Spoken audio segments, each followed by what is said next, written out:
Welcome to Trippy Commentaries and our coverage of the 2014 fantasy baseball season.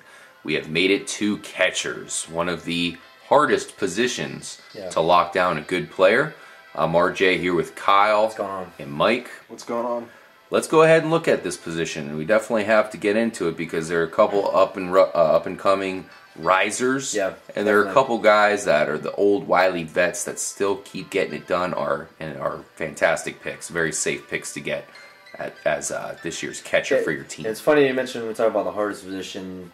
When you're looking at the draft, what's the earliest you're going to take a catcher? Obviously, we have maybe 2 big hitters, 3 maybe that are in the catchers. What's kind of your viewpoint of when you would actually go after a catcher in the draft? Is it something that you want to go maybe for earlier because of the lack of depth at the catcher role, or is it something that you just like forget it? I'll take whoever I can get, later rounds and take that method. Now, for some reason, the good thing about catcher is that it actually they tend to fall a little bit. So sometimes you can use a 3rd round pick on one of the upper echelon guys, and you don't feel too bad about it. I mean, they're not producing as much as some of the other guys. But 3rd round, that's not too bad for a Buster Posey. Yep. Yeah. So let's go ahead and start off with number 1. I'm going with Joe Mauer. Now, this is a very safe pick for anybody who wants to go with Mauer. He's switching it up to first base this year. He's a full-time first baseman, so that should help out as far as health. And last year with that 324 average, we'll take that at catcher. That's for damn sure. Oh, man. Joe Mauer's been to me, I'd say in the last 20 years, Joe Mauer's one of the best pure hitters we've seen. I mean, one of those guys that we thought maybe could set a record for batting average in a season. I mean, guy just knows how to get on base, knows how to get hits, obviously he's a catcher, so he knows he can guess what pitchers are trying to throw to him. Kind of sets things up. I've heard that when he's up to bat, he kind of will do some things to set a pitcher up so that he knows exactly what pitch he's going to throw. Really? That helps him. You see him go backside a lot. He sets it up. He knows he's going to throw an outside pitch on him. Goes out of his field, gets the easy base hit. Knows he doesn't have to do too much, man. Just get on base, keep getting hits, and that's kind of been what he's been all about. I agree with this. Everyone has Buster Posey ahead of Joe Mauer, and I'm like, he's going to be playing first base now.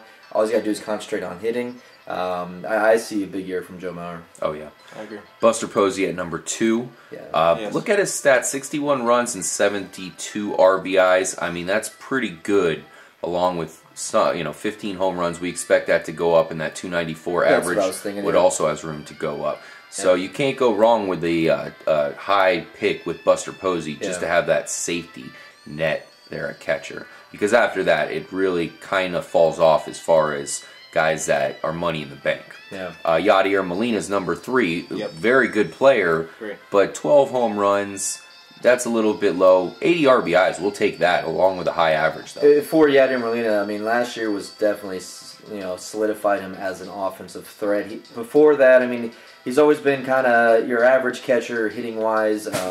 Amazing fielder. I mean, that's all the Molinas. All of them are amazing in the field. They can, throw.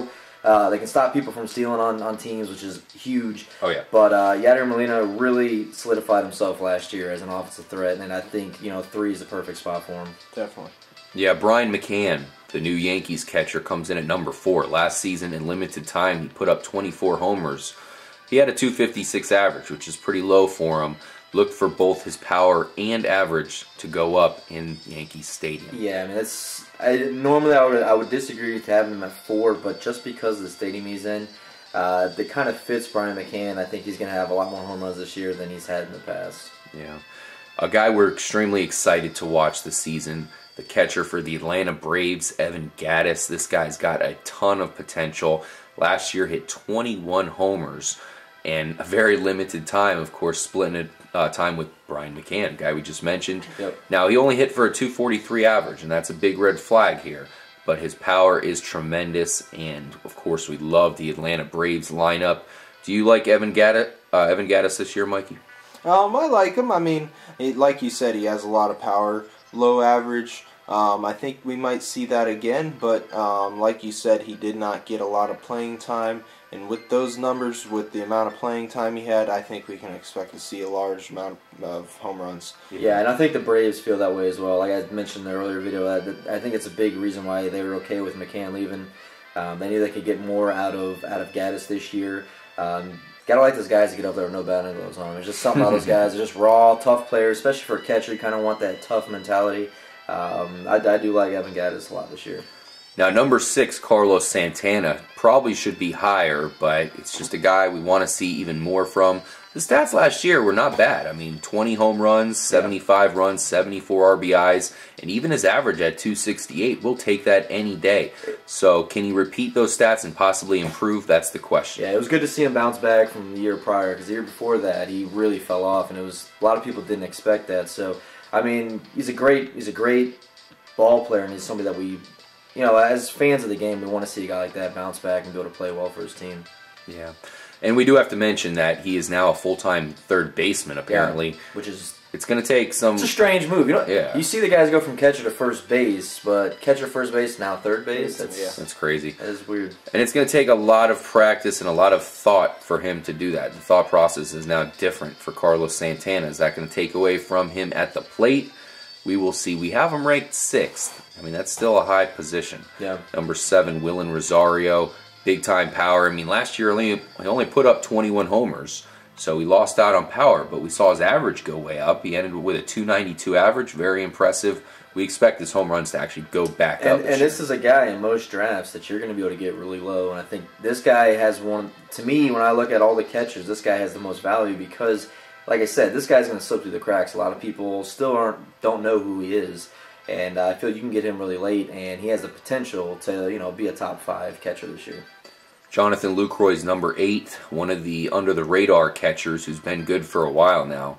18 homers, 82 RBIs, 9 stolen bases, 280 average. I think that's a good sign that catching position's pretty damn deep this year. Number 8 guys putting up stats like that. We haven't seen that in the past from this position. Yep.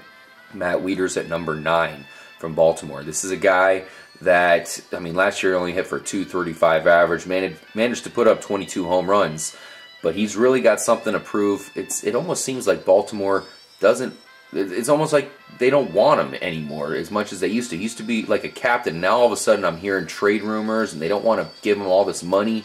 I don't know what happened there. If he can come out and prove himself offensively, that's going to change their mind real quick. He's going to have to. I mean, it's Matt Wieters at times looks great, and at times it's like, where's this guy swinging at? He's swinging at balls bouncing off the plate. He's a big guy, and he's got a lot of power. I think maybe his time is coming up at the catcher position. Might, learn from Joe Mauer, some of these other guys, maybe start playing some first base because he's really tall. I just feel that sometimes these catchers, as they start getting older, man, start having knee issues. That really is going to affect you when you're off the bat because you're not getting through the ball.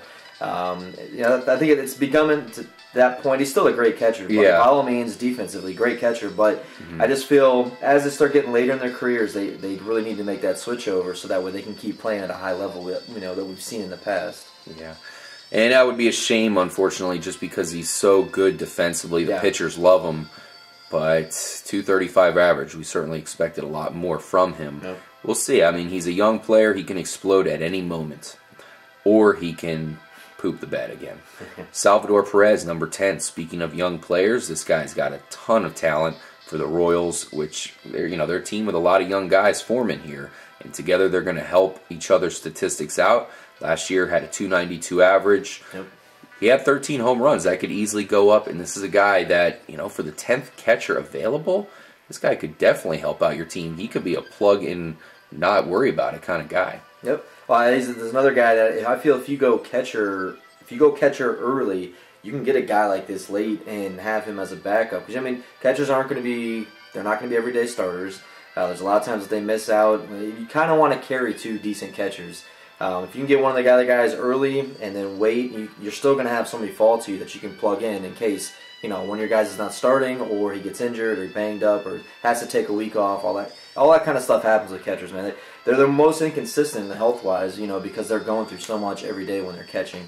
They're the only guys in the squad who have to take a couple days off every once in a while. So you definitely want to try to get another solid catcher to keep on your bench. Yep, absolutely. Number 11 is, number 11's Wilson Ramos, a guy who's had a lot of potential coming up. Kind of was stagnant for a while there, but last year we really seen him coming into his own. 16 home runs and a 272 average. He's still young, so we should see him improve possibly on that for the Nationals. And the 12th guy is Miguel Montero.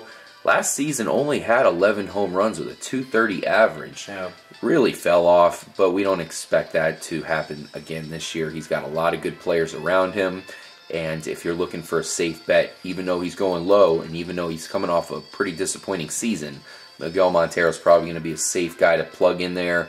If you can get another guy, that can maybe do better than you thought, kind of like a prospect type.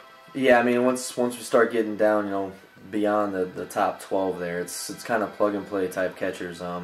It's almost at the point of which one of these guys is for some reason just going to step up and actually be good this season. It gets tough at this point. That's why it's going to be interesting to see what how they're going to plan, how they're going to strategize to get a catcher this year. Because, like I said, you get outside the top 10 catchers, you're really after that in the top 12, it's kind of slim pickings. Absolutely. One guy we do gotta mention is Jason Castro for the Astros. Man, he's a great player, and if it wasn't for his sorry lineup that he has around him, we would love to put him in the top 12, and he's a guy that will get there, trust me. He's going to have a great future, but as of now, that lineup is hurting him too much, so watch out. Maybe get him late, but I wouldn't make him your starting guy if you can help it. Thank you guys for joining us for the Catchers Preview here at Trippy Commentaries. Make sure to stay tuned for the other positions. We'll help you out at every position in fantasy baseball leading up to your draft. Thank you again for watching. I'm RJ for Kyle and Mike. Peace out. Catch you next time. Later, guys.